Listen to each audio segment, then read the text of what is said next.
माणगाव तालुक्यात बकरी ईदच्या दिवशी गोवंशीय प्राण्यांची बेकायदेशीररित्या कत्तल केल्याप्रकरणी माणगाव पोलीस ठाण्यात गुन्हा दाखल करण्यात आला।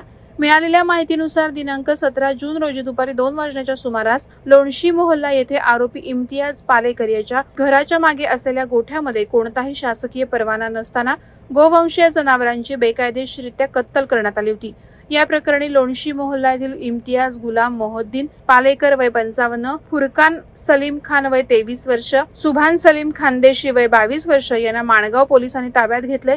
घटनास्थळावरून गोवंशीय जनावरांचा धड, पाय, मुंडके आणि बारीक कापलेला मांस असे एकूण 70 किलो मांस जप्त करण्यात आलं।